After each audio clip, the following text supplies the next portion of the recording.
Have all members recorded their attendance?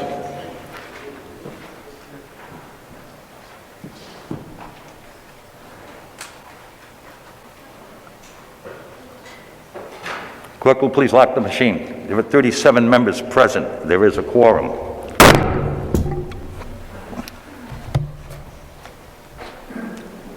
Senator Goodwin.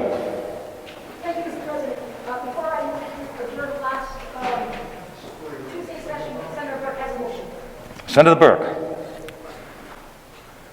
Thank you, Mr. President. I'd like to move regarding the affirmative of last session. Senator Burke requests that he be recorded in the affirmative on the legislation that we passed last week. Hearing no objection, it does not affect the outcome, so ordered. Senator Morgan. Thank you, Mr. President. Senator Morgan has the same request. It does not change the outcome of anything that transpired last week. Hearing no objection, so ordered. Actually, I want to be recorded in the affirmative on all but S-270, and that would be the negative. Senator Morgan requests that she be recorded in the affirmative on all items except S-70. Hearing no objection, so ordered. Madam Whip. Thank you, Mr. President. I move to adjourn last Tuesday's session. Senator Goodwin moves to adjourn last Tuesday's session. All in favor, please indicate by saying aye. Those opposed, nay. The ayes have it. Last Tuesday's session is adjourned. That brings us to today. The clerk will please unlock the machine.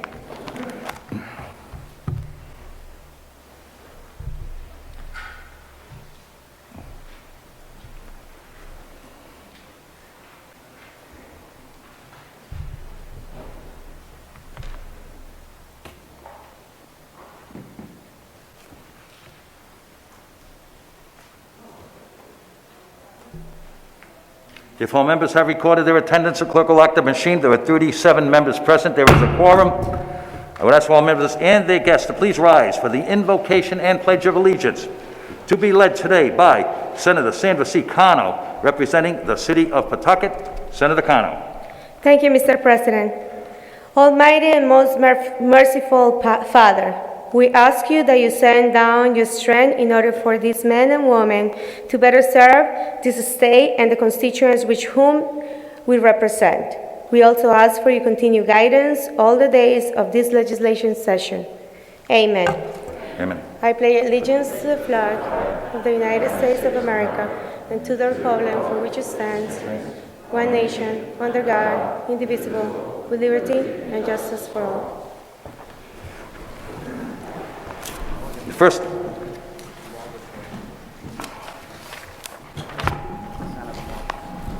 Senator Morgan, your light is lit. Thank you. First order of business is a reading of the previous day's journal. The clerk will please read. State of Rhode Island. Senator Cano. Mr. President, I move that further reading of the journal be dispensed with and journal be accepted as printed. Senator Cano requests that further reading of the journal be dispensed with and that the journal be accepted as printed, and that is the journal of February 23rd. Hearing no objection, so ordered. Next order of business is committee reports and communications.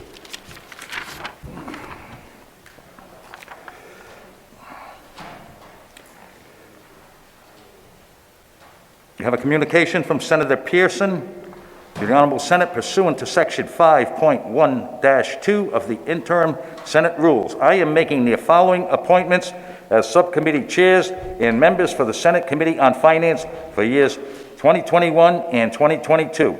The Subcommittee on Human Services and Transportation, Senator Louis P. DiPalma, Chair, Senator Thomas J. Paolino, Member, Senator Frank A. Chacon, the third member. Subcommittee on Revenue, General Government, and Public Safety, Senator James A. Seveny, Chair, Senator Walter S. Felag, Jr., Member, Senator Susan Sazanowski, Member. The Subcommittee on Education and Natural Resources, Senator Melissa A. Murray, Chair, Senator Jonathan Acosta, Member, and Senator Sandra Cano, Member.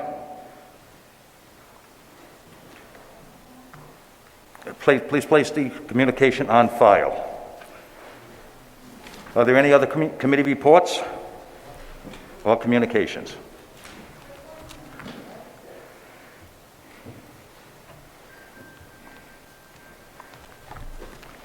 Hearing none, that brings us to new business. We have a Senate resolution congratulating Daniel McKee on becoming the Governor of the State of Rhode Island. Leader McCaffrey.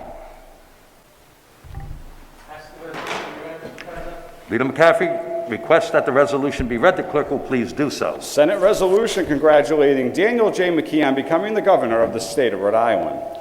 Whereas Governor Daniel McKee is a person with vast public service experience, having served in local government as a member of the Cumberland Town Council from 1992 to 2001, and as mayor of Cumberland twice, first from 2001 to 2005, and later from 2007 to 2015. He also served our state in an executive capacity as Rhode Island's 69th Lieutenant Governor from 2015 to 2021. And whereas Governor McKee was born in Cumberland to a family that has owned and operated a small business for more than 100 years, he graduated from Cumberland High School, received a Bachelor of Arts degree from Assumption College, and holds a Master of Public Administration degree from the Harvard Kennedy Law School. And whereas Governor McKee has had a long and successful business career, serving as an officer of McKee Brothers, an air conditioning, heating, and oil delivery business, and ran a health and fitness business for more than 30 years. And whereas in his time as the mayor of Cumberland, Governor McKee successfully collaborated with federal and state officials to minimize the damage from the historic flooding that hit Cumberland and other parts of Rhode Island in 2010. As Lieutenant Governor, he served as the chair of the National Lieutenant Governors Association, co-chair of that association's Energy Committee, and as a member of its Education Committee. And whereas Governor McKee has focused much of his energies as an elected official on growing the economy and creating an environment and climate in which small businesses can thrive and job opportunities are abundant, he has also been a tireless champion of Rhode Island's cities and towns. And whereas Governor McKee has coached basketball, both boys and girls, at all levels, and won 2 state AAU basketball championships in 1998 and 2000. He also served as a member of the Board of Directors of the Boys and Girls Club of Cumberland-Lincoln for 25 years. He is married to Susan and has 2 adult children, Matt and Kara. Now, therefore, be it resolved that this Senate of the State of Rhode Island hereby congratulates Daniel McKee on becoming the 76th Governor of the State of Rhode Island. We wish him luck and look forward to working with him to solve the difficult problems facing the State of Rhode Island. And be it further resolved that the Secretary of State be and she is hereby authorized and directed to transmit a duly certified copy of this resolution to the Honorable Governor of the State of Rhode Island, Mr. Daniel J. McKee. Thank you, Mr. Clerk. Leader McCaffrey. Leader McCaffrey moves passage of the resolution. Is there a second? Seconded by Senator DiPalma. Senator Algier, Senator Anderson, Senator Felag, Senator Sosnowski, Senator Gallo, Senator DeMario, Senator Lombardi, Senator Coleman, Senator Mack, Senator Casada, Senator Picard, Senator Lombardo, Senator Miller, Senator Anderson, Senator Burke, Senator Archibald, Senator Morgan, Senator Paolino, Senator Dela Cruz, Senator Bell, Senator Rogers, Senator Aptakis, Senator Golden, Senator Valverde, Senator Coyne, Senator Costa, Senator Corkin, Senator Oyer, Senator Miller, Senator Coleman, Senator Cano, Senator Mendes. Is there discussion on the resolution? Senator Lawson, also second. Discussion on the resolution? Hearing none. Those in favor of the resolution, please indicate by saying aye. Those opposed, nay. The ayes have it. The resolution passes.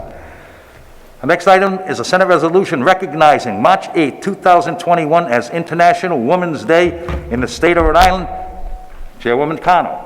Thank you, Mr. President. Can I have that resolution be Senator read? Cano requests that the resolution be read. The clerk will please do so. Senate resolution recognizing March 8, 2021 as International Women's Day in the state of Rhode Island. Whereas International Women's Day has been observed since the early 1900s, at a time when women's oppression and inequality were causing women to become more vocal, active, and demanding of change. And whereas the first National Women's Day was observed in the United States on February 28, 1909, where women protested and demanded shorter hours, better pay, and voting rights.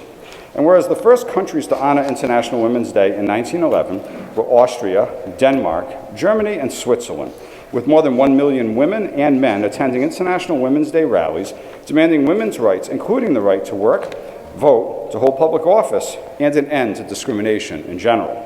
And whereas in 1977, the United Nations General Assembly proclaimed March 8th as International Women's Day throughout the world, a day that is celebrated in the United States and globally. And whereas International Women's Day has grown exponentially, nationally and internationally, in developed and developing countries alike. And whereas the United Nations declared the 2021 theme for International Women's Day to be #ChooseToChallenge, inspiring all to choose to challenge and call out gender bias and inequality, and to also choose to seek out and collaborate women's achievements in order to help create an inclusive world. And whereas in a world where gender parity and equality remain elusive, the world will continue to see sweeping and revolutionary moments like Time's Up and the Me Too movements. Now therefore be it resolved that this Senate of the State of Rhode Island hereby recognizes March 8, 2021 as International Women's Day in the State of Rhode Island. And be it further resolved that the Secretary of State be and she is hereby authorized and directed to transmit a duly certified copy of this resolution to the Governor of the State of Rhode Island. Thank you, Mr. Clerk. Chairwoman Cano.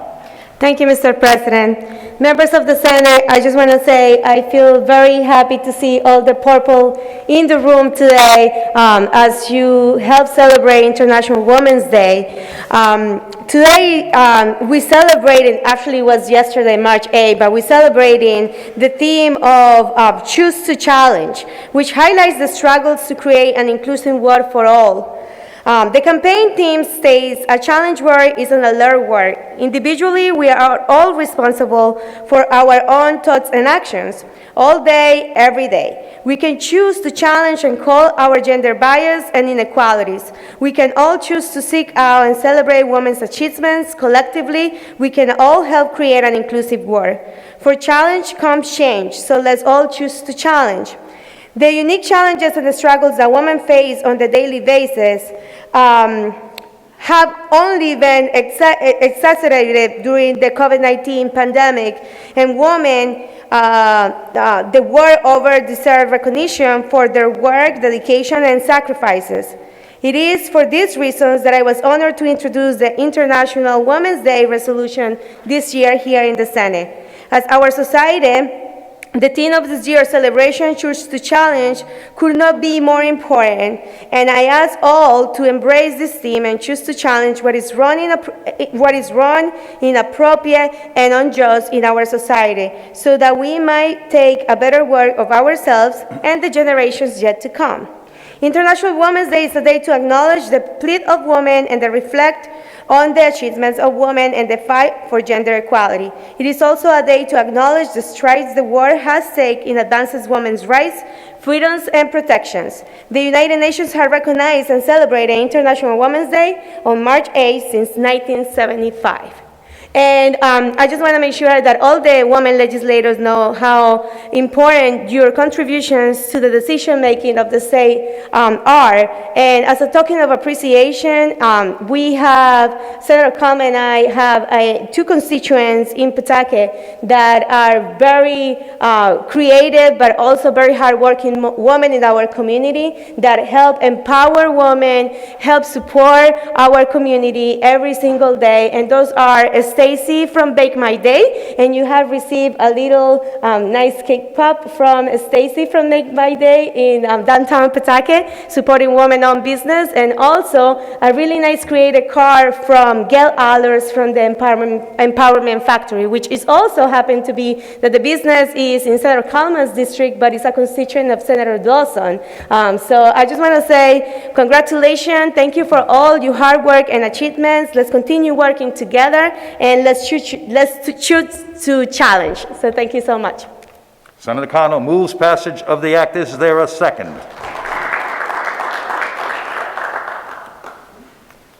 Seconded by Senator Goodwin, Senator Mario, Senator Anderson, Senator Coleman, Senator Casada, Senator Mack,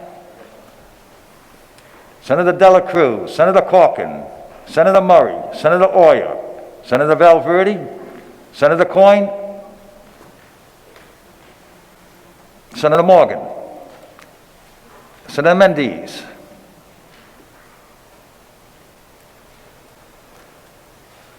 Senator Coleman, Senator Coyne, Senator Golden, Senator Murray,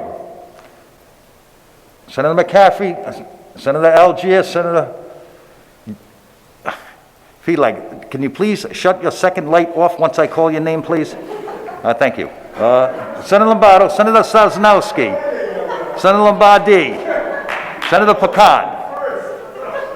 Senator 70, Senator DiPalma, Senator Aptakis, Senator Bell, Senator Rogers, Senator Paolino, Senator Archibald, Senator Burke, Senator Miller.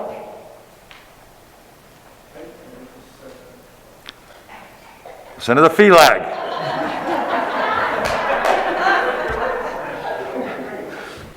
All in favor of discussion on the resolution? Hearing none. All in favor of the resolution, please indicate by saying aye. Those opposed, nay. The ayes have it. The resolution passes.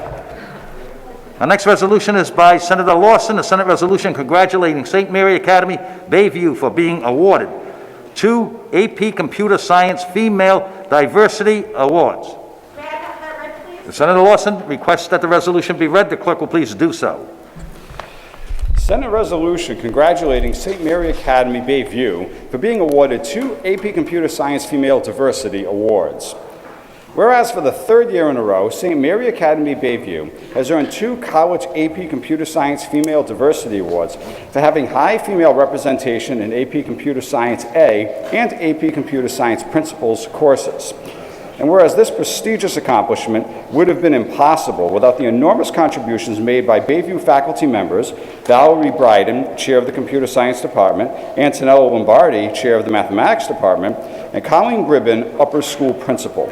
Thanks to their tireless efforts, leadership, and innovative approaches to teaching, Bayview is one of only 56 schools out of 20,000 institutions to be recognized for closing the gap in both AP and computer science courses. And whereas providing greater access to computer science courses for young women is a vital component to eliminating various gender gaps in our society. According to the United States Bureau of Labor Statistics, in the 2017 report, the median annual wage for computer and information technology occupations is $88,240. Yet women only represented just 24% of the 5 million people in computer occupations.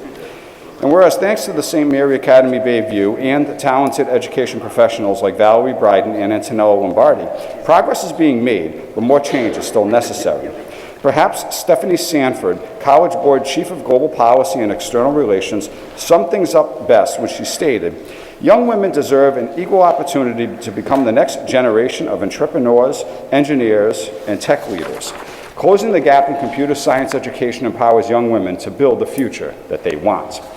One place where young women are currently receiving these important opportunities is at St. Mary Academy, Bayview.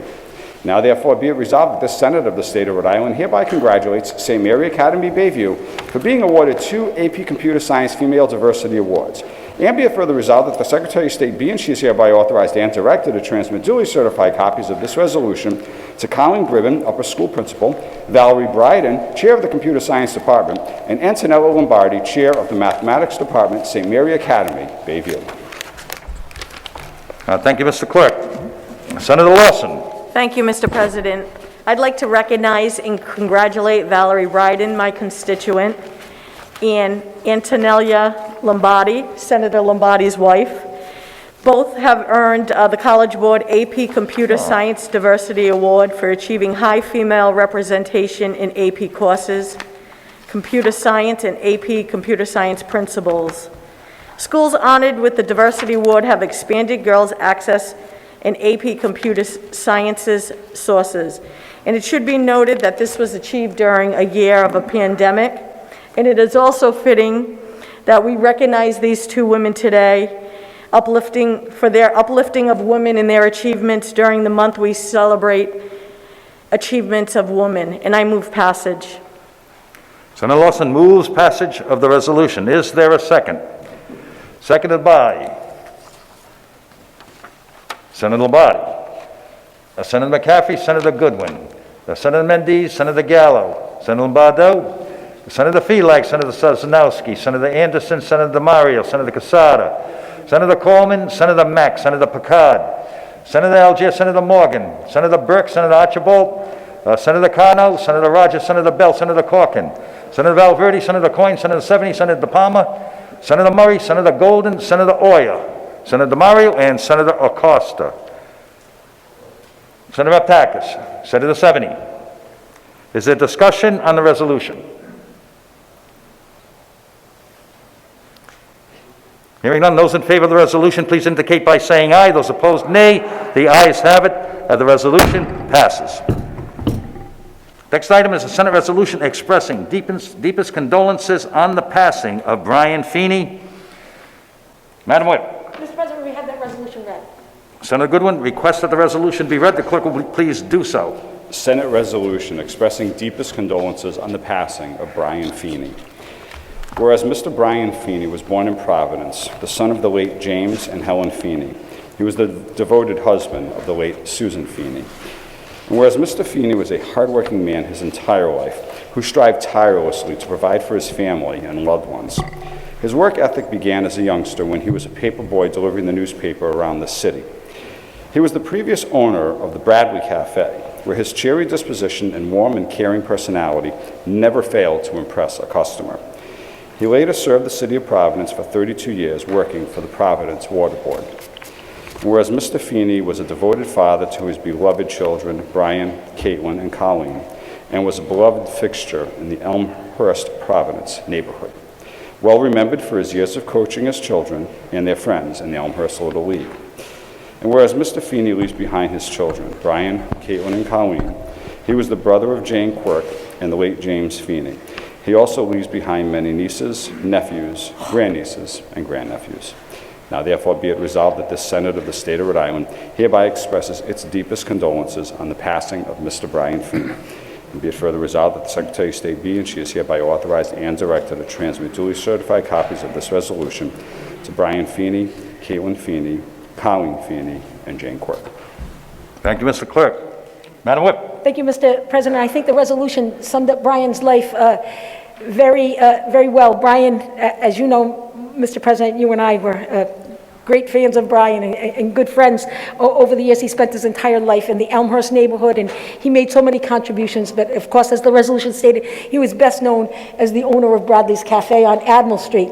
And he had a larger-than-life personality. There wasn't a car that wouldn't go by. He'd scream from the doorway of Bradley's and ask how everybody was doing, and he certainly would be missed. Mr. President, on behalf of yourself and me, we wish Brian's children, Brian Jr., Caitlin, Colleen, and his sister Jane, our deepest sympathies. I move the resolution, Mr. President. Thank you, Senator Goodwin. Senator Goodwin moves the resolution. Is there a second?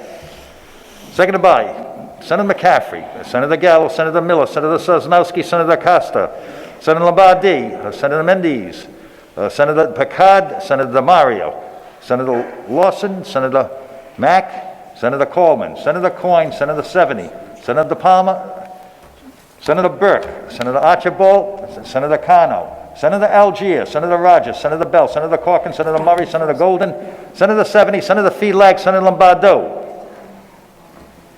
Is there discussion on the resolution?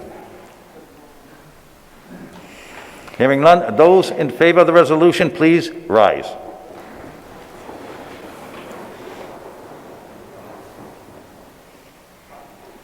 The resolution is adopted.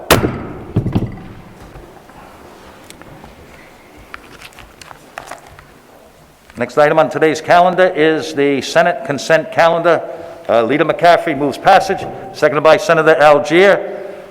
The clerk will please unlock the machine.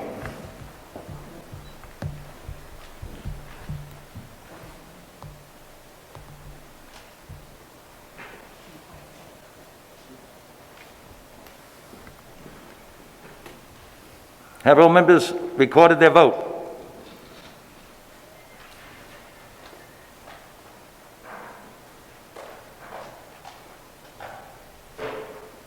Have all members recorded their vote?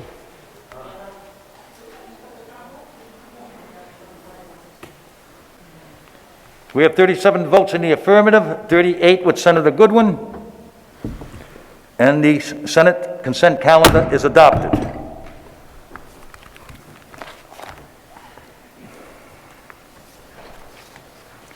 That brings us to today's regular calendar. Item number 1, the appointment of John C. Revens, Jr., Vice Marion S. Gold, Ph.D., to the Public Utilities Commission for a term expiring March 1st, 2027. Senator Sosnowski. Thank you, Mr. President. Ladies and gentlemen of the Senate, Today, I am pleased to rise in support of the appointment of Jack Revens to the Public Utilities Commission. No stranger to many of us in the Senate, Jack has been a practicing attorney since 1973. He served as a senator representing Warwick until 2008, during which time he authored numerous reports relating to matters including DCYF, the Office of the Child Advocate, the Children's Code Commission, higher education, and establishing a medical school at Brown University, and much more. In addition, Jack dedicates his time to serving on numerous boards and commissions, including the West Quage Community District, the West Quage Beach Association, and the National Academy of Elder Law Attorneys. He's also a member of the Rhode Island and Kent County Bar Associations, as well as the Rhode Island Bar Foundation. Jack's extensive time in public service, combined with his legal expertise, will be an asset to the Public Utilities Commission. I am confident that he will provide an even temperament and rule fairly on matters that come before the PUC. I ask that the Senate join me in granting advice and consent to Jack Revens as Public Utilities Commissioner, and I move the appointment. Senator Sosnowski moves the appointment of John C. Revens, Jr. to the Public Utilities Commission for a term expiring March 1st, 2027. Is there a second? Seconded by Leader McCaffrey, Senator Gallo, Senator Goodwin, Senator Lombardo, Senator Felix, Senator Picard, Senator Coyne, Senator Murray, Senator DiPalma, Senator Algier, Senator Murray, Senator Oyer, Senator Lawson, Senator Seveny. Discussion on the nominee, Senator Bell.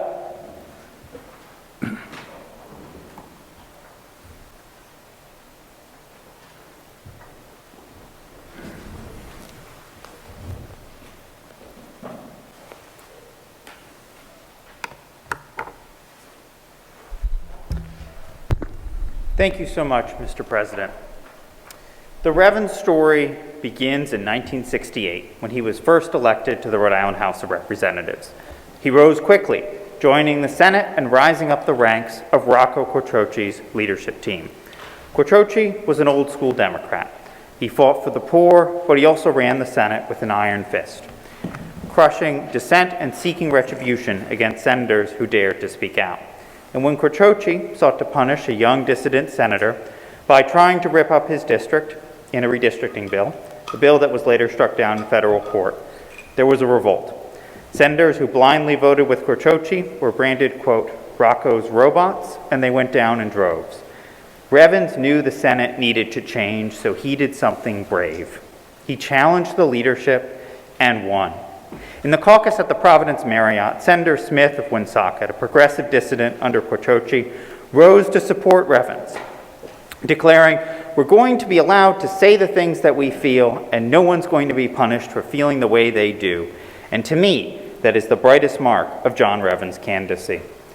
For the most part, that was indeed the Revens record. He did real good for the state, but there was bittersweetness too. His chief of staff, Leo Skenyon, knew how to use power. And while Revens himself stood largely immune, he and Skenyon oversaw a rising wave of conservatism in the Senate. When he left for an unsuccessful run for treasurer, the Band-Aid was ripped off. The left and moderates were desperate enough to support Dave Carlin, the same Dave Carlin who later wrote a book called Can a Catholic Be a Democrat? On the other side was John Bevilacqua, who was even more conservative. Bevilacqua lost the vote among the Democrats, but he teamed up with Senate Republican leader Bob Goldberg to run the Senate. And the Senate saw a level of raw conservatism it had not seen since the Bloodless Revolution. In the next election, Revens returned to the Senate. He publicly flirted with backing Bevilacqua, but in the end, he stood strong and voted in the minority, casting a principled vote against a conservative leadership. 2 years later, he stood on the winning side, supporting the moderate leadership of Senator Paul Kelly. And Kelly was no leftist, an executive at Merrill Lynch. He was quite literally a Wall Street Democrat. Yet he soon faced growing pushback from the right, from a rising caucus of dissident conservative Democrats. The conservative dissidents had their crowning success in 1997 when they were able to attach an unconstitutional abortion ban to an unrelated bill, overrule the ruling of the chair, sustain the amendment as germane, and pass it into law. Like, The Senator Archibald, please state your point of order. Thank you. Well, no, we're all the applicant. We're into the history of abortion and other people who were involved in the Senate. If you could stick his comments, Senator Bell would keep his criticism and his comments directly on the candidate and not these tangential issues. I think it would serve the whole Senate better. Let's stick to the nominee. Senator Bell, please. thank you so much, and that is what I'm doing. You can't talk about Jack Revens without the central role he has played in the leadership of the Senate and all the good things he's done for this chamber. It's a complex record, and you have to talk about the good as well as the bad. And so, like Quattrochi before him, Kelly resisted the rising distance with more and more use of the raw power of leadership. And then Jack Revens abandoned him, joining conservative Bill Irons, who successfully ousted Kelly in 2000. A self-described, quote, Lieberman Democrat, Irons lurched the Senate to the right before he fell in an ethics scandal. Perhaps most notoriously, Irons ran through a redistricting bill to punish the liberals and moderates who had refused to vote for him, a bill that was later successfully challenged in federal court under the Voting Rights Act. Revens voted for that bill he had changed. State your point of order, Senator, please. We're talking about Senator Revens, Senator Irons now. If he could contain his comments to Senator Revens, we'd all be a lot better off. Please, Senator, please do your best. Continue to the nominee. Thank you. I am focusing on Senator Revens. What I want to talk about is Senator Revens' path through the Senate leadership struggles, which is the most central thing about him. So today, I cannot support Revens' nomination. I promised my constituents I would never vote for a PUC nominee I believed would support yet more rate hikes. Listening to Revens' answers in committee, hearing the concerns of the George Wiley Center and Sunrise, I do not have the confidence he will vote against rate hikes. Yet for me, this is a complex vote. I must recognize the good work Revens once did. Much of what he once advocated for is what I advocate for today. The fall of the Rhode Island left is a long and complex tale, full of many intertwining currents. But one uncomfortable theme lies at the heart, a theme we don't often want to talk about. How long years of playing state house power games changed us, changed who we are. The process was slow, at the time barely evident, but now as we stand across the chasm of decades, seeing the full story, the change is painfully clear. It's not an easy thing to grapple with, but it's the truth, and it's something I hope I never forget. Thank you, Senator Bell. Senator Anderson.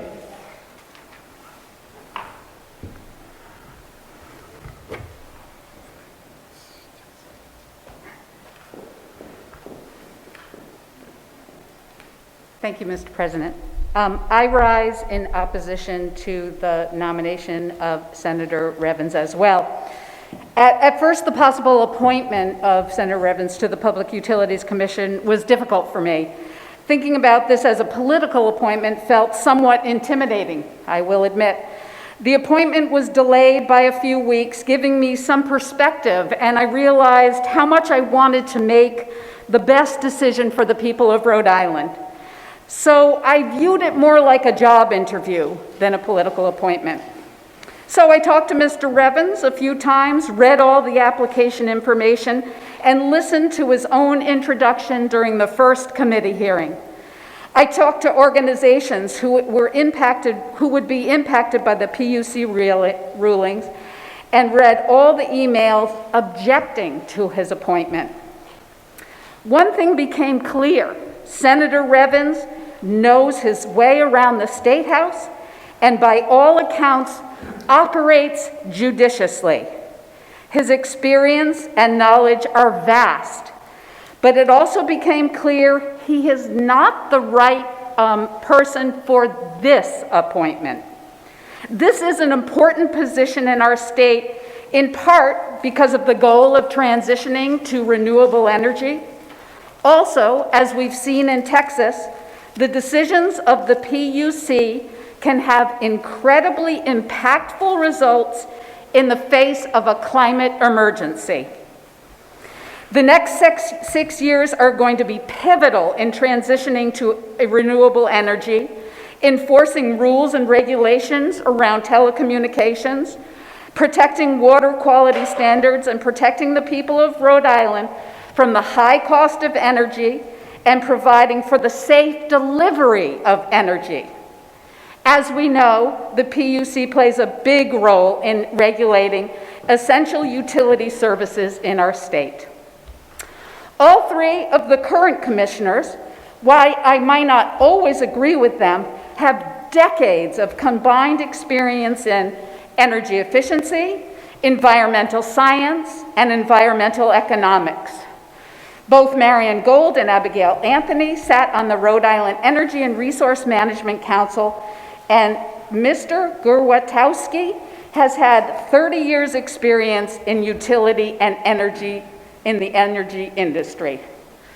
But here's the problem.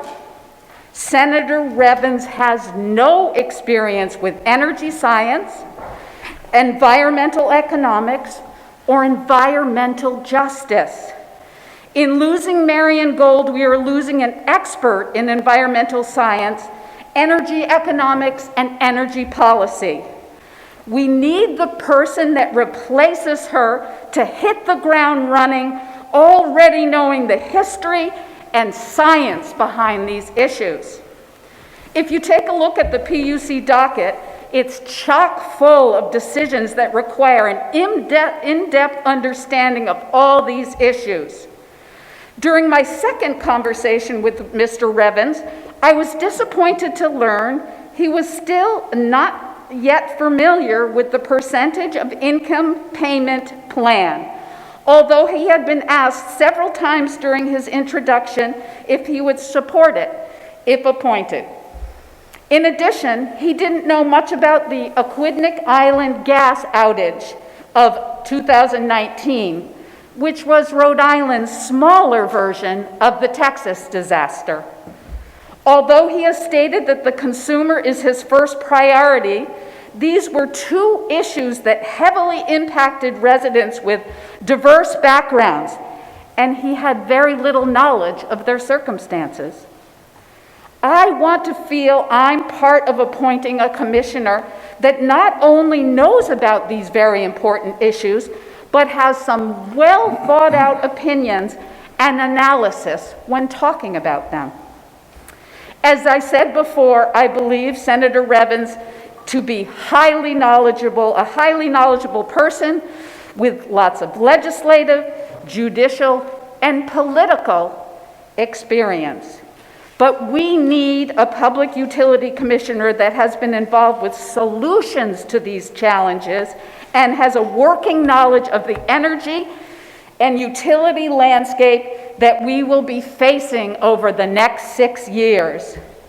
I hope when the vote is taken, you will consider how important this vote is to all consumers, especially low-income residents, and to the success of transitioning justly to renewable energy economy. Let's find a commissioner who is already knowledgeable about and enthusiastically committed to this process. Thank you, Mr. President. Thank you, Senator. Further discussion on a nominee. Senator Mendes.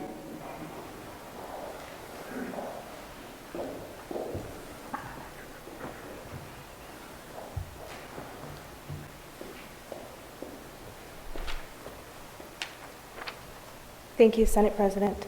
I rise today to vote with an emphatic no for the appointment of Mr. Jack Revens for the position of the Rhode Island Public Utility Commission, also known as the PUC. My no vote is informed by several things. The first, I received a letter from the Rhode Island chapter of the Poor People's Campaign.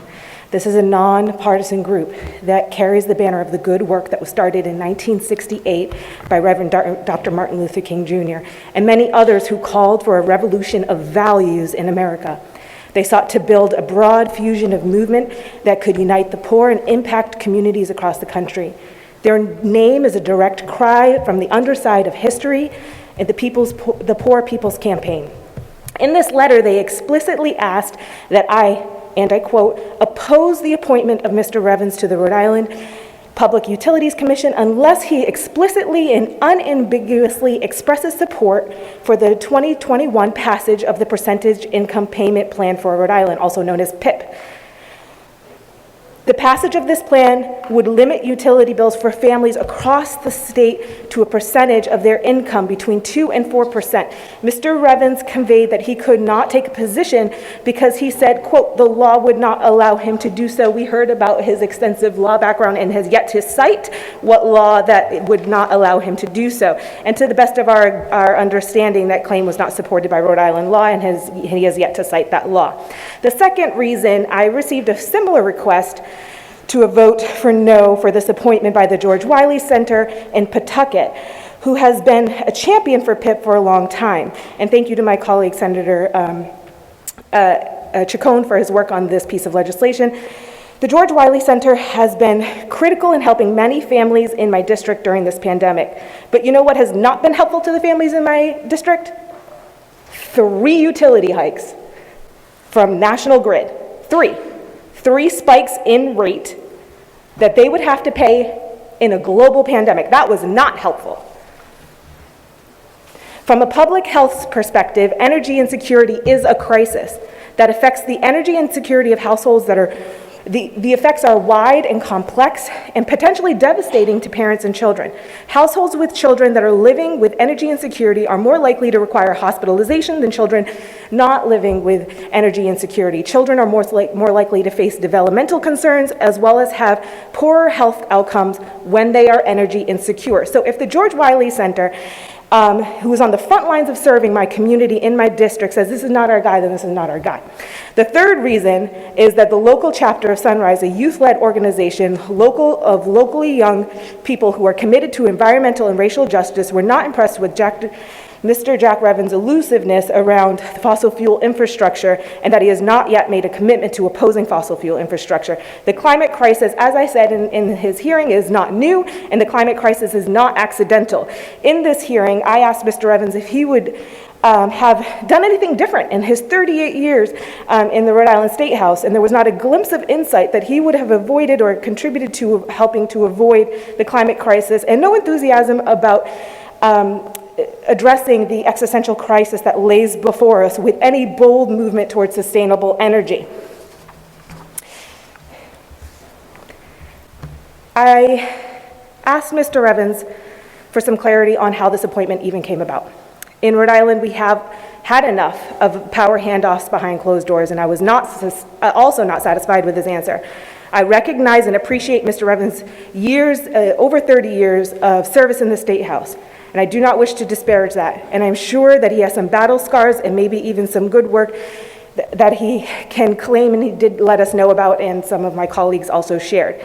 But there is an unspoken and unreasonable expectation that is heavy in the ethos of this chamber to heap heavy praise on the powerful.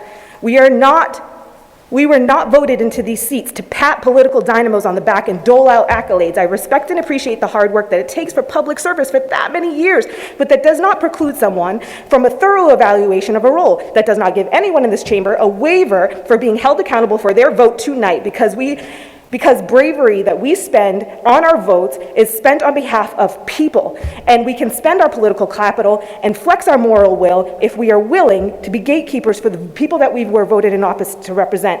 We represent 38 districts, and I'm curious, out of all of Rhode Island, how many 38 districts would agree that this appointment was best for them? In the face of a public health energy crisis, a climate crisis due to fossil fuel infrastructure, PIP on the line, and the urgency to create sustainable energy, families need to know that we're not going to let their utilities spike 3 times in a pandemic. I urge my colleagues to consider their votes wisely tonight. Thank you, Senator. Further discussion on the nominee? Senator Goodwin.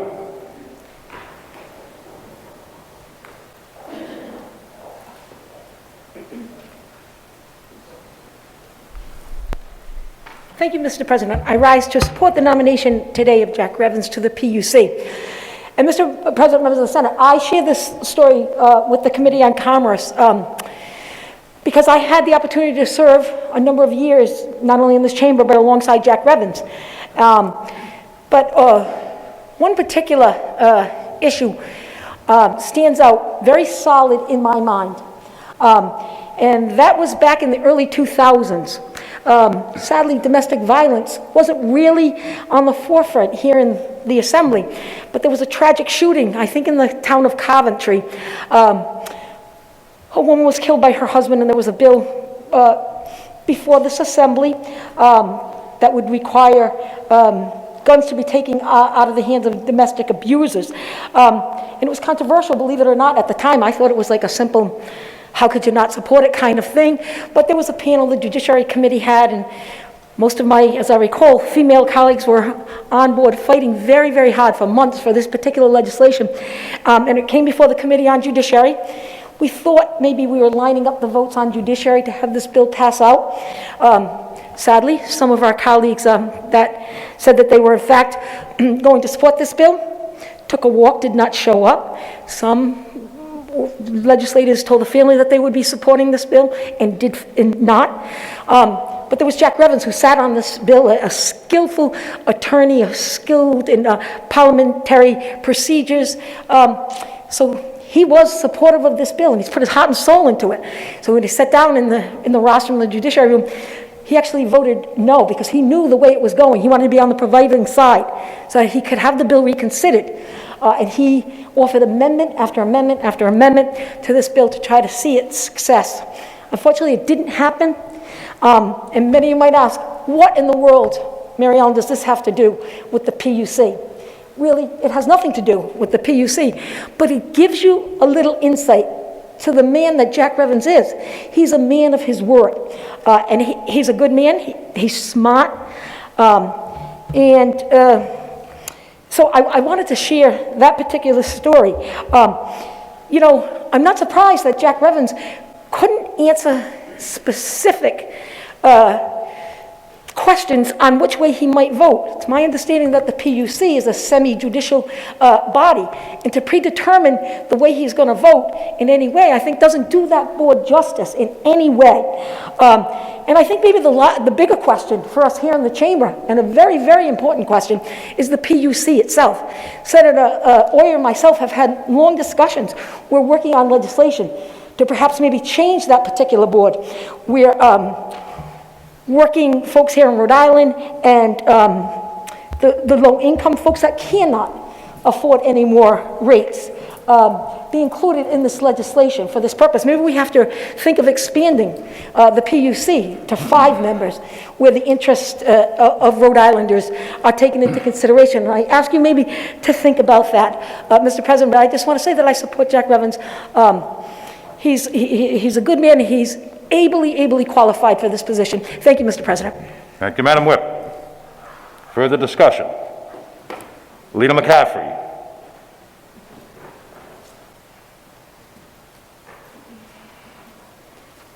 Thank you, Mr. President, ladies and gentlemen of the Senate. I probably know Jack Revens the longest of anyone in this chamber, in that he started in politics in Warwick in the 60s, and I was a youngster, and my father was involved in politics at that point in time. Jack Revens has, over the years, advocated for many, many issues, but I'm just going to point out a few of the issues that I think are important for the members of this body to know that he's worked on. One of his top priorities and one of his legacies while in the Senate was that he pushed for the expansion of the Rhode Island Head Start program, which offers free programs for low-income children, for preschool children.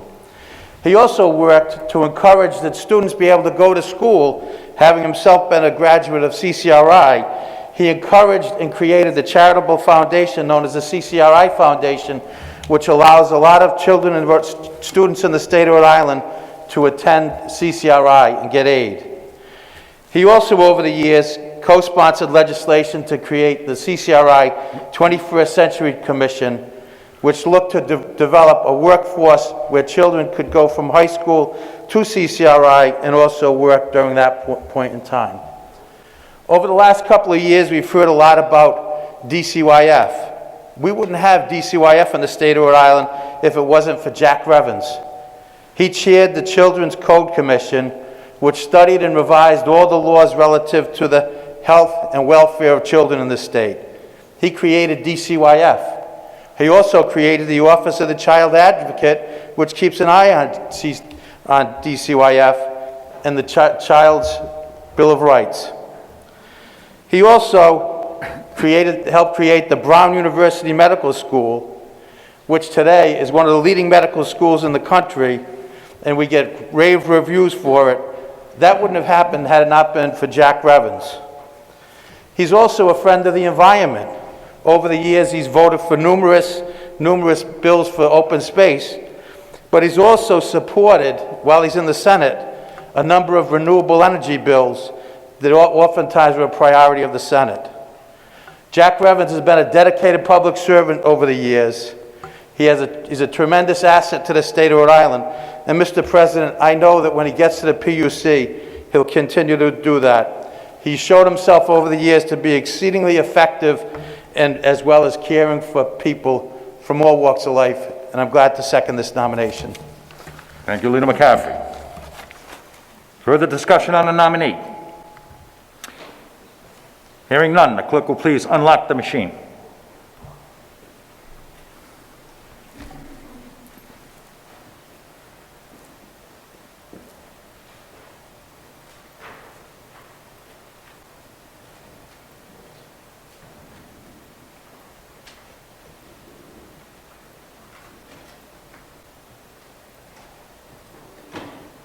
If all members have cast their vote, the clerk will lock the machine. There were 29 votes in the affirmative, 9 in the negative, and the advice and consent of John C. Revens Jr., Vice Marion S. Gold, to the Public Utilities Commission for a term expiring March 1st, 2027 is adopted. Senator De La Cruz.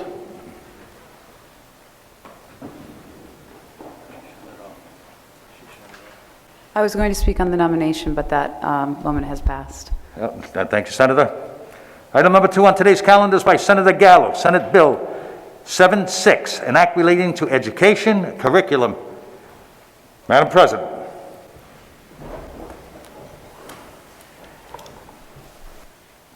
Thank you, Mr. President. Civics education has been a priority of mine for several years. Whether it's knowing how the election process works or why it's so important to be involved in your local government.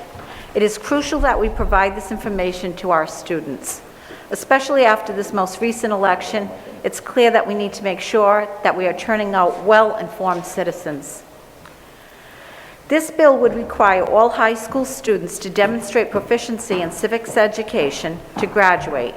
Individual school districts may determine how their students can show proficiency. This bill does not require a separate civics course or a civics exam.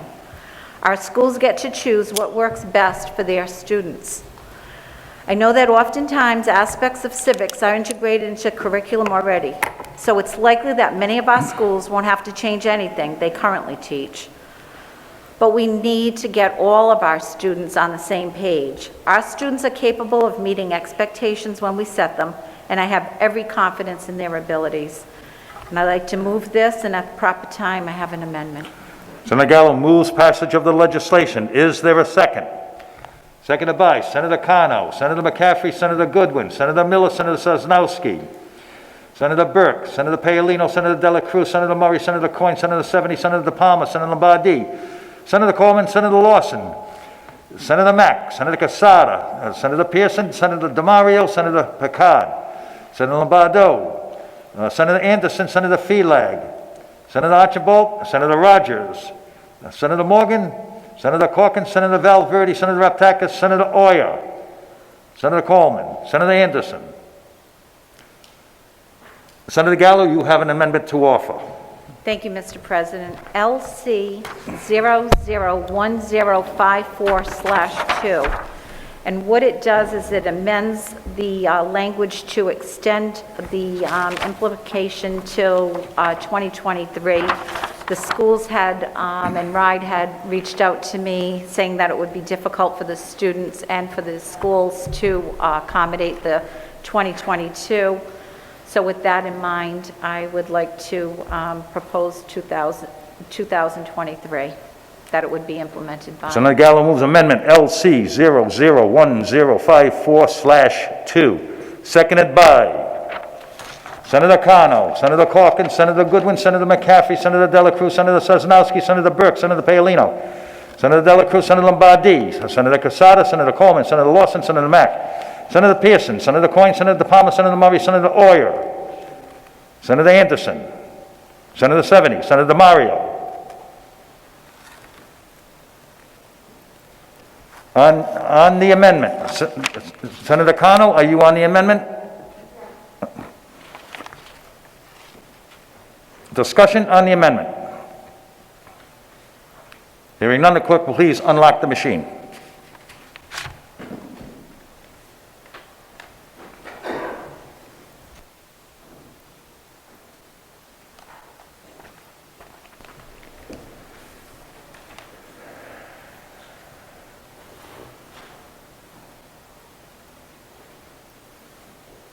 Senator Gallo, would you like to be voting in the affirmative on that? I most certainly would, and I'd like to thank all of my colleagues also. Senator Gallo would like to vote affirmative on the amendment. If all members have cast their vote, the clerk will please unlock the machine. There are 37 votes in the affirmative, none in the negative, and the amendment passed. Senator Gallo would like to move the bill as amended. Please, Senator. Seconded by Senator McCaffrey, Senator Goodwin, Senator Cano, Senator Burke, Senator Archibald, Senator Morgan, Senator Sosnowski, Senator Miller, Senator DeMario, Senator Casada, Senator Lombardi, Senator Coleman, Senator Lawson, Senator Corcoran, Senator Valverde, Senator Coyne, Senator Seveny, Senator DiPalma, Senator Oyer, Senator Murray, Senator Aptaka, Senator Dela Cruz, Senator Paolino, Senator Coleman. On the act as amended, Senator Cano.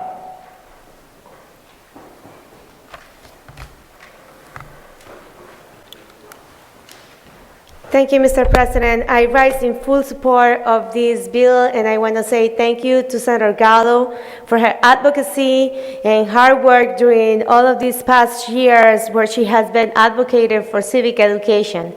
I'll tell you a little story that when I got elected to the Senate, I got a very excited group of students reach out to me about how they want to make sure they understand civics because they have this social teacher that were telling them that it was important to be engaged in the political process, and it was really awesome to see them and get the emails and make sure that they could advocate in support or against a legislation that we were hearing.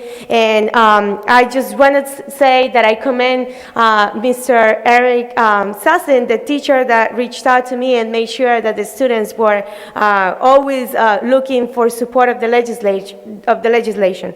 And my personal story, I came from Colombia 21 years ago, and I didn't really know how the local government or even government worked in the United States. And I was able to take a leadership program called the Latina Leadership Institute. And if it wasn't because they taught me how important it was to be civically engaged, how government worked, I would have probably never thought about running for office when I graduated from my master's degree. So I just want to say that civic education really makes an impact in not only the students, but in our communities. And I just want to say thank you, Senator Gallo, for all your hard work, your advocacy, and for allowing me since day one, since I came to the Senate, to co-sponsor your bill because you were super receptive about my passion about civic education. I want to say thank you. And with that, I am going to gladly support this legislation today. So thank you. Thank you, Madam Chair. Senator Lawson. Thank you, Mr. President. I also rise enthusiastically in support of Senator Gallo's bill, and I'd like to thank her for her tireless efforts through the years to pass this bill. And as all of you know, I'm a civics teacher, and it's really important to me, and I'm a proud co-sponsor, and I think every student, as Senator Cano said, should have the opportunity to learn how government works. In my district, we've been fortunate. It's been in our curriculum since I was a student in 9th grade, and now I stand before you today and I teach 9th grade civics, and I'm proud to be there and proud to do it, and I realize the importance of it. And I think it's great to have this bill before us so we can make sure that throughout Rhode Island, everybody has that ability to learn about how government works and how it impacts all of us. And that's why many of the reasons I'm here today. And thank you, Senator Gallo. Thank you. Thanks, Senator Lawson. Senator Costa. Thank you, Mr. President. I rise today in support with reservations on this bill. There are two things I would like to touch on briefly. Starting with, I had a very good conversation with the president of the RIFT, with the local president of my local teachers union, following the very partisan vote that took place here a few weeks back. And one of the things that we discussed was the issue of unfunded mandates. And I get the sense that this body has engaged in the practice often of passing things that we don't necessarily provide the support financially in order to implement. Now, I do know that there's a lot of support for this already within many of the entities that are involved. But I do think that the freedom to do things at the school level or at the district level is often actually really just the freedom to fail. And so I struggle to understand why we will have over 30 different ways of measuring proficiency in civics in this state, meaning that what it means to be a citizen in one part of the state will be very different than what it means to be a citizen in another part of the state. I agree wholeheartedly that we should have education on what it means to be a citizen of the state of Rhode Island and of these United States, but I think it needs to be more uniform. And I do think that giving people the feeling that they are the ruler of their fiefdom is often helpful in getting legislation passed, but doesn't necessarily translate to the results that we want. And so if we want people who have a kind of universal feeling of citizenship in the state of Rhode Island, I do not think that it makes sense to have over 30 different versions of that. And so I do support the bill. I will be voting in favor of it, but I think that we should consider what it means for something to be uniform, and also how we pass bills that don't necessarily come with the funding to implement them, including, I might add, the most recent reform that asks school districts to adopt research-based curriculums without providing those school districts with the resources to purchase those curriculums, making it so that they had to do more with less. Thank you, Mr. President. Thank you, Senator Costa. Further discussion on the act as amended? Mr. President, can I respond? Senator Gallo, please. Okay, so Senator Costa, this is not an unfunded mandate. There is curricula available both through RIDE and through AFT and through many other avenues. There are, like We the People programs, there's many programs that are available that a school does not have to go out and create a new civics agenda. It's there and it isn't going to cost any money. Well, I'm not done. I see you waving. So it's not done. Then as far as having different, every district doing their own, they are all little fiefdoms. Until we come down to one fiefdom, we have to accommodate them. Being the sponsor of this bill for multiple years, social studies is tough to tell people, those teachers, what they're going to teach and how they're going to teach it. We have worked for years upon years, and there is no agreement on that. So with that in mind, it's more important to get civics into the school rather than fighting about who's going to do what and how they're going to do it.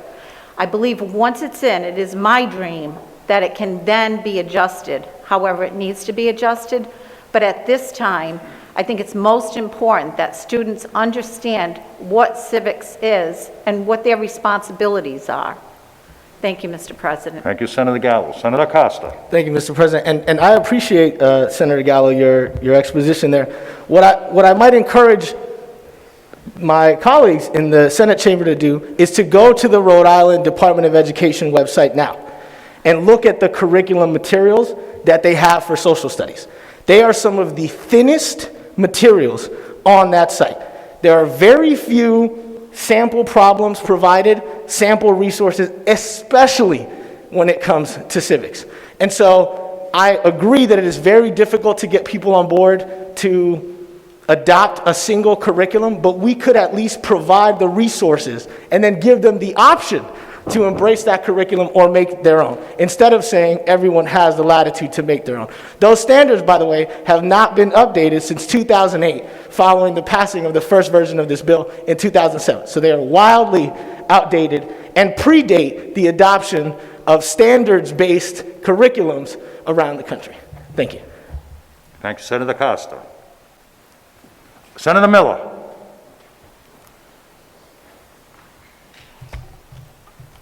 I just wanted to briefly speak on behalf of this legislation. Many of us, including myself, have put in legislation asking RIDE to update curriculum, whether it's health curriculum to have it include suicide prevention, substance use disorder, or legislation similar to this. And a lot of that curriculum has still not been updated by RIDE. So I had skepticism, but supported the amendment to give them another year. But especially on civics, I think it's urgent, considering January 6th and other activities in our recent history, that young people understand our Constitution. And I hope this, we do not have to have another piece of legislation in the near future to extend this beyond 23. Thank you. Thank you, Chairman Miller. Further discussion on the act as amended? Hearing none, the clerk will please unlock the machine.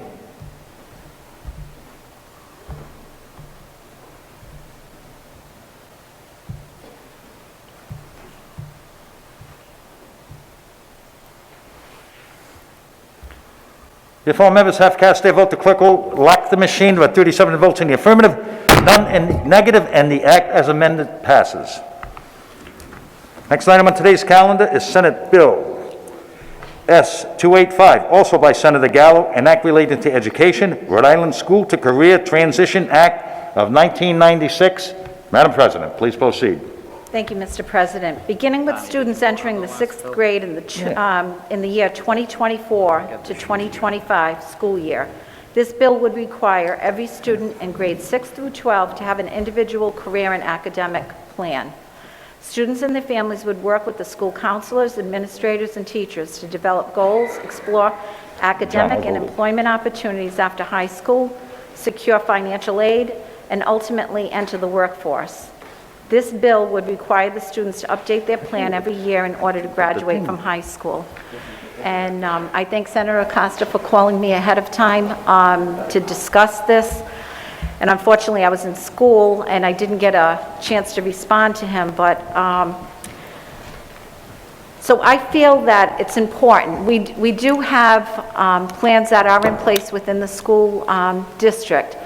However, I feel that disadvantaged students don't always have the opportunity, and they don't have within their households the knowledge of how to go about getting into college, about picking careers, about getting financial aid. And unless we make it part of the curriculum and part of doing it within the school day, it's not going to happen. And I mean, people need more than a Dunkin' Donuts waitress. We need more than secretaries. We need people with good educations that can, they're able to work hard and to make a decent wage, a living wage. And so that's why it's there.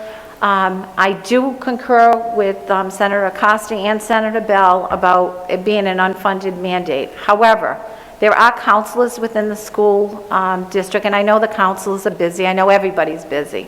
However, I believe that if we could have some kind of counseling going on and students being aware that they can have better careers than what their parents had. I myself have a better career than what my parents had. And it was because I was pushed to go to college. I was pushed to do better. Some students don't have that, and I think it's important that they have it in their lives. So there are people within the school district that can help them with this. So Senator Bell, Senator Acosta, and all those who are wondering about it, where it came from, that's where it comes from. And I apologize for it not being funded, but I do think it can be done within the school day and within the school year. Thank you. With that, I move the bill. Senator Gallo moves passage of the act. Is there a second? Second by Senator McCaffrey, Senator Goodwin, Senator Sosnowski, Senator Lombardi, Senator Pearson, Senator Cano, Senator Burke, Senator Coyne, Senator Seveny, Senator DiPalma, Senator Murray, Senator Oya, Senator Valverde, Senator Felag, Senator Archambault, Senator Coleman, Senator Lawson, Senator DeMario. On the act, Senator Bell. Thank you so much, Mr. President. I rise in opposition to this legislation. I do understand it is very well-intentioned legislation, and it is important that our high school students plan for good careers. However, I think there are three problems with it. The first one is the intense pressure that we've been putting our high school students under. A lot of philosophies and ideas in education for the past several decades have all focused on demanding that our students do more. We raise the standards to create high standards. We align our tests with high standards. We expect that by 8th grade, students will be able to answer questions on a RICAS test that used to be algebra and geometry, 9th and 10th grade questions. We have raised the standards, we have demanded more, and if we look at the test scores, by and large, students have not necessarily responded to just simply demanding more. Demanding more has not been a particularly successful strategy. Simply asking is not enough. We have to do the hard work of changing the curricula, changing the details, encouraging a positive school environment, addressing the poisoning in our schools, the lead poisoning, addressing the poverty issues that hold many students behind. And so part of the consequence of this philosophy has been an increase of pressure on students. They've been constantly pushed to do more. It's made them very stressed. Going through the schools right now is a quite stressful experience, particularly if you're striving to do well. And that stress has serious long-term mental health consequences. And part of what really brews into the toxic mix of stress is the constant reminder that this has such high stakes in terms of future career success. So often are students now reminded that there are enormous stakes for their careers. And the reality is you can have a good life even if you don't get A's. And it's important for people to know that. It's important for their mental health. It's important for people to know that you can have a good life if you don't have the fanciest career. That the constant push for career stress, I think sometimes is misguided. Second reason is that we have a tradition in America of a liberal arts tradition. In our high schools, we have a tradition that students are able to take a broad array of courses. And part of this bill is that students have to create an intentional series of courses that they have to follow. And that disrupts the liberal arts tradition. It focuses students on a career-based path in high school. Often, you don't know what you want to do in high school. You know, I didn't fall in love with astronomy until I took a high school astronomy course on a whim at the end of high school. If I had been focused on a single career track, I might not have taken that course. I might not have fallen in love with the solar system, found my passion. And I think that that broader environment is so important to determining future success. And I don't think that students should be given an intentional series of courses. I think students should be allowed to follow their whims, follow their passions, and feel what inspires them in terms of selecting their courses. And I believe that that is why we have traditionally held to the liberal arts, not do what many foreign countries do and divide students into different schools, have them take tests, have them place. We allow this freedom, and it's a great thing in American education. And the final concern is simply the time.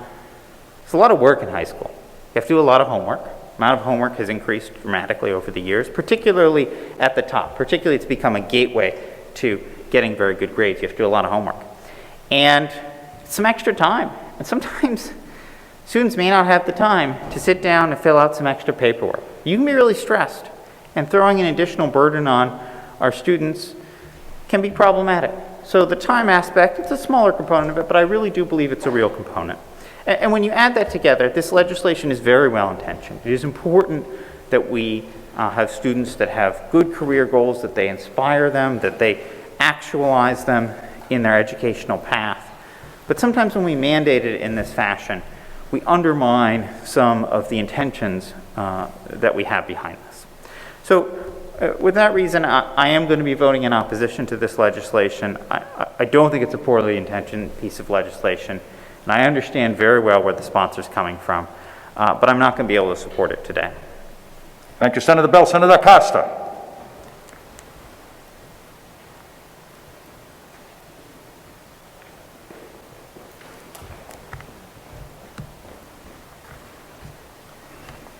Thank you, Mr. President, and thank you, Senator Gallo, for sponsoring this bill. I actually think this bill is really, really dope, but I am extremely concerned about its feasibility. I don't share the concerns of Senator Bell, and I actually think when people have conversations about not every kid needs to have X type of job, it's usually black, brown, and low-income kids that get excluded. So I'm not here for that. But what I worry about is I don't know of a Title I school in the state of Rhode Island that has the people power, the human capital, to pull something like this off. A plan like this that is developed in 6th grade and then has a yearly check-in is similar to, and this is what I had shared in my email, an individualized education plan, an IEP, which is what we use for special needs students. Now, as a teacher and as a former school administrator, I had the opportunity to sit for a lot of these meetings. And they take a lot of time, justifiably so. We want to give every individual kid the attention and time and development of a plan that they would need to be successful. But it's very difficult to do that for every single kid in a school. My first year teacher had 165 students. I did not plan my lesson plan with 165 students in mind. I planned my lesson plan with groups of students. The highest performers on the last assessment, the people who were somewhere in the middle, the folks who struggled. And from there, worked towards bringing the whole group forward. Now, if you needed to meet with every single kid and their families every year to update a plan with no additional resources, I don't think it's possible. I don't think it's possible under the current conditions. I don't think it's feasible. And so while ideal and certainly something we should pursue in the future, I do not think it is something that we could pull off in the now. And I feel like, again, we're asking folks to do something without providing the resources. And for those of us who are educators and have experience in schools, this is the key difference between students with IEPs and students with 504s. Because 504s are unfunded mandates. And they are not respected the same, they are not treated the same, they are not provided the same support that students with IEPs are. Because IEPs come with financial support, oftentimes with additional staff. And so I'm very excited about the prospect of something like this in the future. I do not think it would be something that we would pull off, and I'm afraid that if we passed it now, and that if we tried to implement it, what we'd get is a super watered down version of it. Because our school districts right now can't even get students and families to complete the FAFSA. We cannot even get people to complete the federal application for federal student aid, the free application for federal student aid right now. It's free money on the table. I doubt that we'd be able to get them to come in, every single family, for every single child, and to come and check in every year thereafter through 12th grade. Thank you, sir. Thank you, Senator Costa. Is there further discussion on this act? Hearing none, the clerk will please unlock the machine.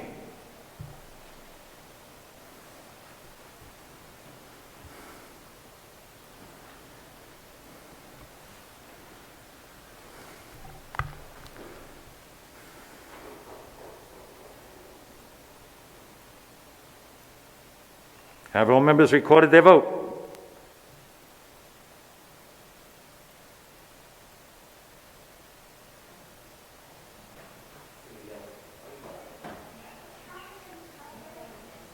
The clerk will please lock the machine. There are 29 votes in the affirmative, 30 votes in the affirmative, 8 in the negative, and the act passes. Item number 4 on today's calendar by Senator Goodwin, Senate Bill 2224, an act authorizing the City of Providence to issue not to exceed $140 million of general obligation bonds, notes, and other evidences of indebtedness to finance the construction, renovation, improvement, altercation, repair, landscaping, furnishing, and equipping of schools and school facilities throughout the city, subject to approval of a state housing aid at a reimbursement rate or state share ratio of not less than 75% at the time of issuance, and provided that the authorization shall be reduced by the amount of certain grants received from state bond proceeds from the Rhode Island Department of Education or from the Rhode Island School Building Authority.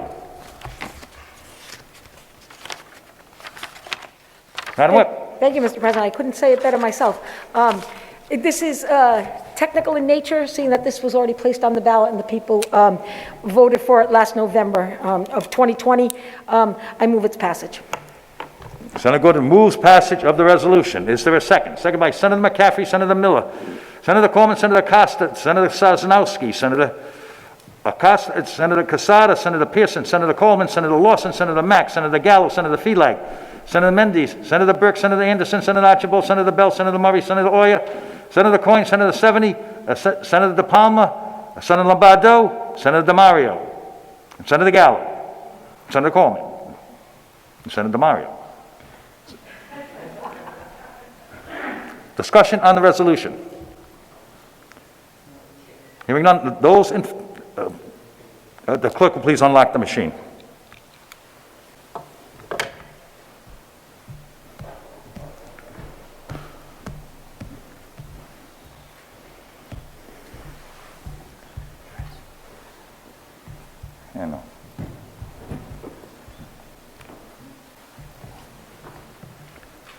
If all members have cast their vote, the clerk will lock the machine. There are 37 votes in the affirmative, none in the negative, and the resolution is adopted. Item number 5 on today's calendar is by Senator Pearson, Senate Bill 325, an act authorizing the town of Cumberland to issue general obligation bonds and/or notes in the amount not to exceed $2.5 million to finance the development, construction, renovation, improvement, alteration, repair, and equipping of recreational area and facilities in the town. Chairman Pearson. Thank you, Mr. President. This is obviously a recreation bond for the town of Cumberland that was already passed by the voters, and I move passage. Senator Pearson moves passage of the resolution. Is there a second? Second by Leader McCaffrey, Senator Goodwin, Senator Burke, Senator Archibald, Senator Sosnowski, Senator Felag, Senator DeMario, Senator Costa, Senator Lawson, Senator Picard, Senator Cano, Senator Bell, Senator Murray, Senator Oyer, Senator Coyne, Senator Seveny, Senator DiPalma, Senator Anderson, Senator Mendes, Senator Oyer, Senator Mack. Discussion on the resolution.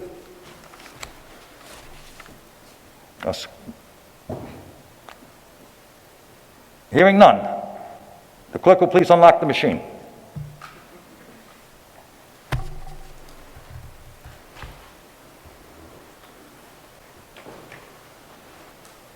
If all members have cast their vote, the clerk will lock the machine. There are 38 votes in the affirmative, none in the negative, and the resolution passes. Senator Oyer, your light is lit.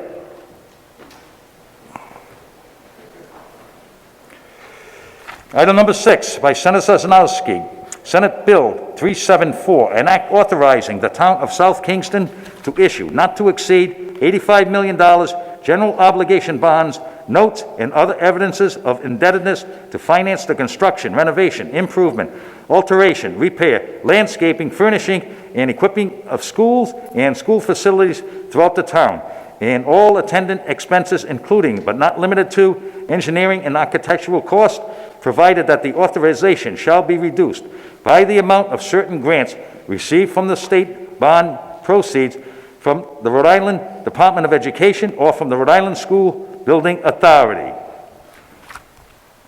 Madam Chair. Thank you, Mr. President. Very well read. I do have a town council resolution supporting this, and I would move passage. Chairwoman Sosnowski moves passage of the resolution. Is there a second? Seconded by Senator McCaffrey, Senator Goodwin, Senator Felag, Senator Acosta, Senator Anderson, Senator Mendes, Senator Burke, Senator Archibald, Senator Algier, Senator Bell, Senator DeMario, Senator Casada, Senator Pearson, Senator Lawson, Senator Valverde, Senator Mack, Senator Coyne, Senator Seveny, Senator DiPalma, Senator Oyer, Senator Murray, Senator Morgan. Is there discussion on the resolution? Hearing none, the clerk will please unlock the machine.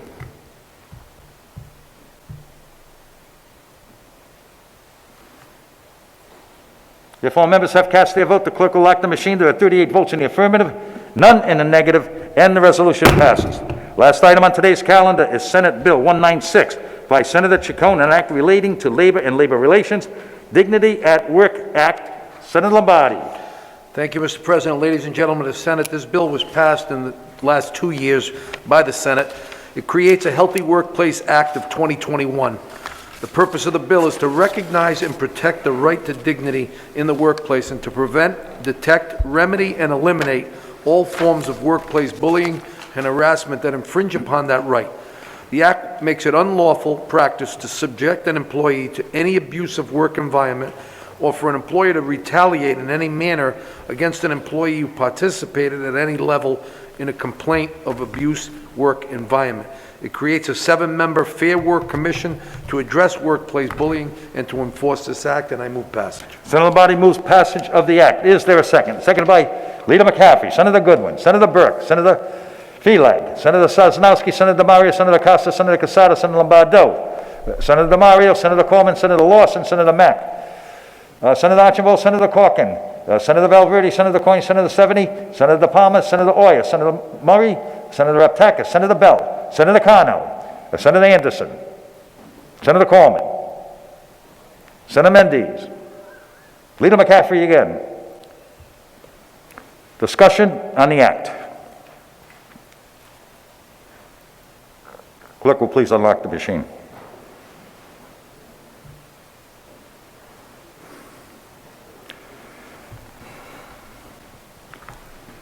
If all members have registered their vote, the clerk will lock the machine. There are 35 votes in the affirmative, 3 in the negative, and the act passes.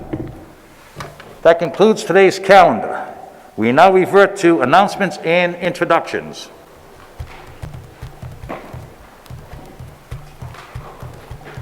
Chairman Felag. Thank you very much, Mr. President. For planning purposes, the Finance Committee will be meeting virtually Thursday at 5 p.m. Your prompt attendance is greatly appreciated. Thank you. Thank you, Mr. Chairman. Senator Coleman. Thank you, Mr. President. For planning purposes, the Committee on Housing will also be meeting on Thursday at 3:30 p.m. Your prompt attendance is appreciated. Thank you, Senator Coleman. Senator Mario. Thank you very much, Mr. President. For planning purposes, the Senate Committee on Environment and Agriculture will be meeting tomorrow via WebEx at 5 p.m. Thank you, Senator Coleman. Senator DiPalma. Thank you, Mr. President. The Senate Committee on Rules, Government Ethics, and Oversight will meet on Monday, October 15th at 5:30 p.m. Thank you, Senator DiPalma. Senator Cano. Thank you, Mr. President. Senate Education Committee is meeting tomorrow, Wednesday at 3:30 p.m. virtually, so thank you. Thank you, Senator Cano. Senator Archibald. Thank you, Mr. President. For planning purposes, Judiciary will be meeting on Thursday at 4 p.m. Thank you. Thank you, Senator Archibald. Senator Sosnowski. Thank you, Mr. President. The Senate Commerce Committee will be meeting virtually at 3:30 on Thursday. Thank you, Senator Sosnowski. Senator Murray. Thank you, Mr. President. For planning purposes, the Special Legislation and Veterans Affairs will be meeting the 10th, which is Wednesday at 5 p.m. Thank you, Senator Murray. Further announcements? Senator Lombardo. Thank you, Mr. President. Correction. Housing and Municipal Government will be meeting tomorrow, Wednesday at 3:30. Thank you, Senator Lombardo. Further announcements? Yeah, she already made her announcement.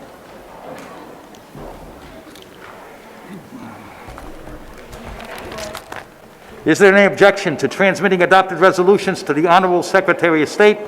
All matters passed by the Senate to the Honorable House of Representatives, and all matters passed in concurrence to His Excellency, the Governor.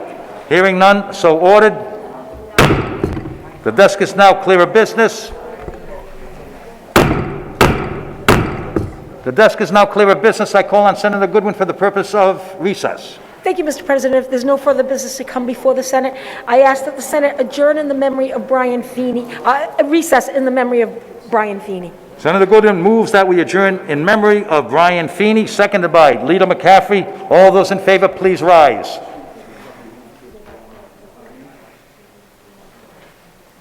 The Senate stands adjourned. Senate stands in recess. Thank you.